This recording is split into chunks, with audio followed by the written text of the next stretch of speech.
bringing out their Elian tradition.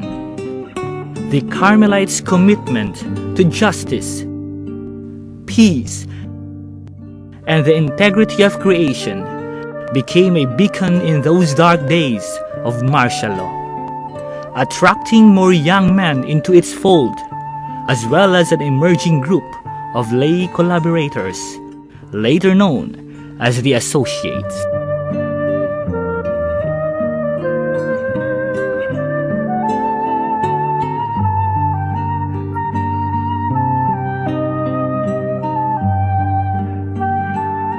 After the historic EDSA Revolution in 1986, democracy returned to the Filipino nation. Still, the Carmelite vision of a society that is free, just, democratic, and humane remained a dream. In their 1987 convention, the friars renewed their commitment to the cause of the suffering Filipino people and identified their specific areas of concern.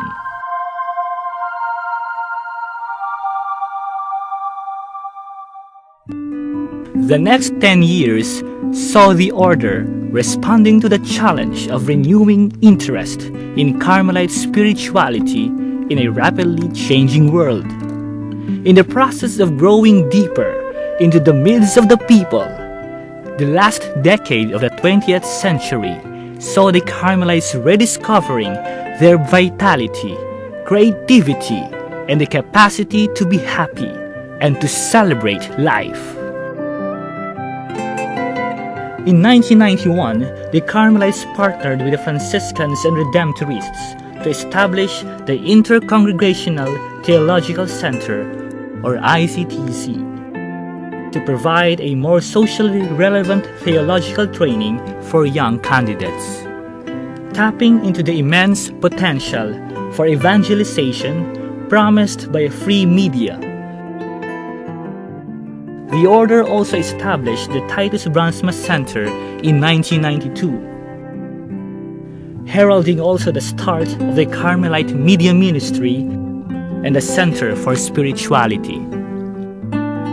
The center offered an open space for seminars, workshops, and retreats, engage in creative liturgy, and experience another way of being church, while being more critically aware of the values and symbols found in spirituality and media.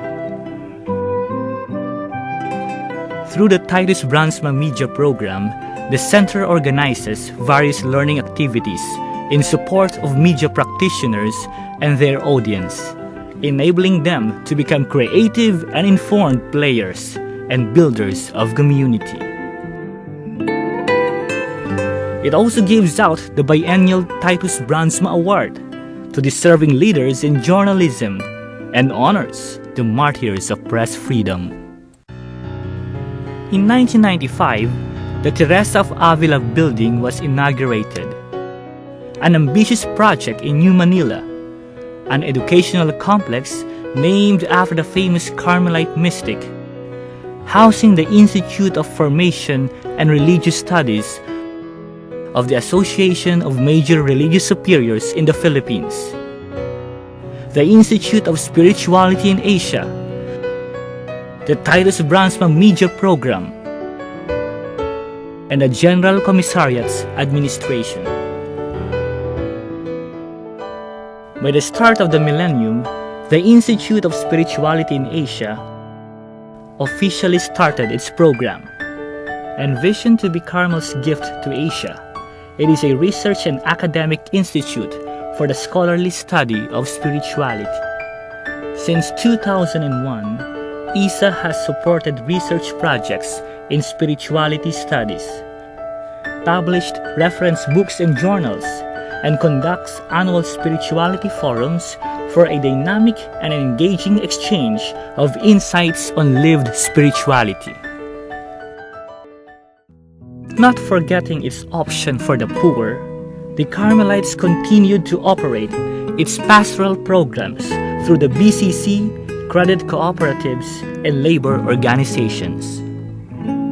and an ambitious deaf and mute educational program in Mount Carmel College in Escalante, mostly through the financial assistance of foreign funding agencies, particularly from the Netherlands.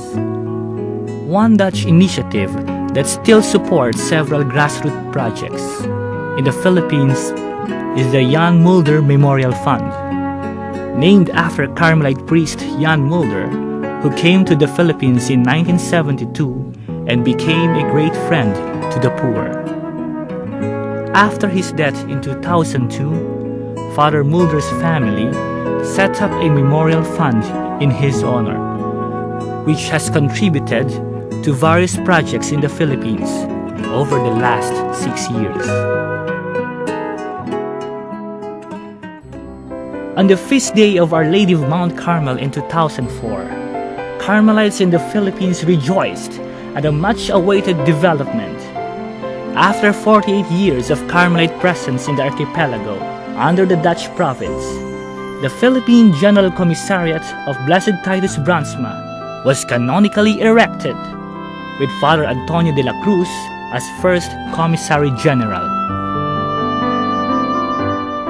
A year later, in February 2005, the first General Commissariat chapter was held, with Father Artemio Husayan elected as the new Commissary General.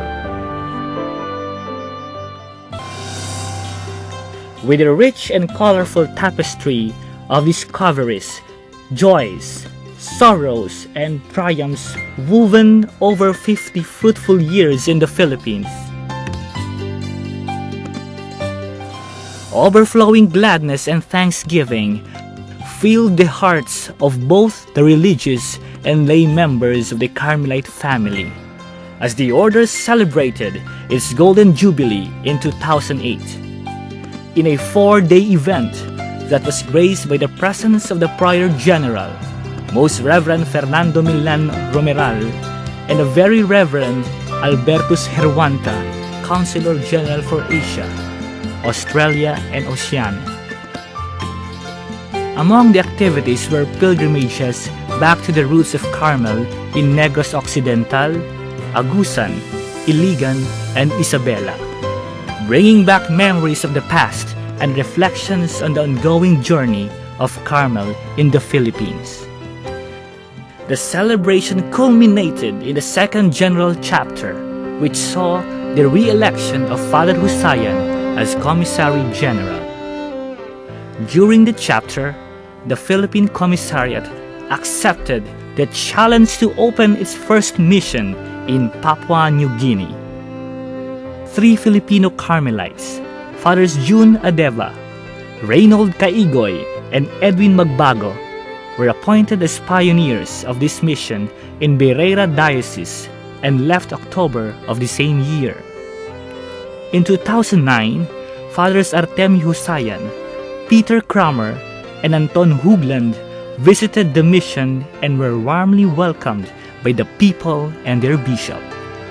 This year, 2010, they will be joined by newly ordained Father Gerard Flor Gutierrez and 2 student friars who will make their pastoral integration year in Bereira.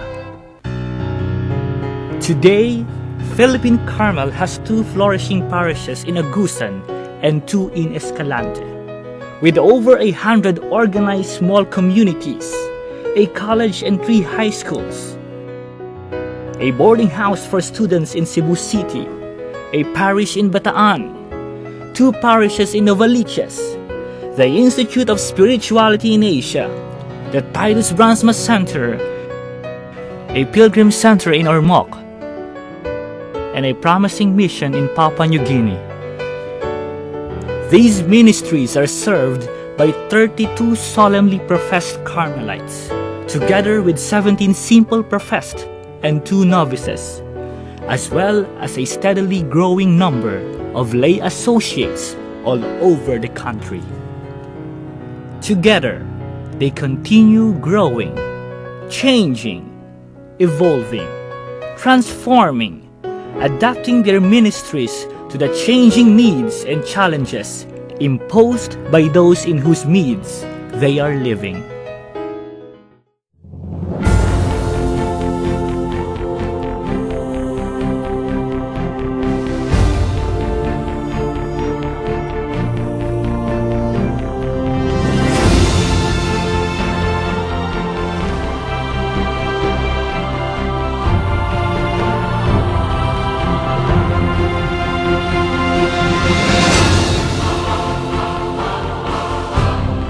Because, as they say,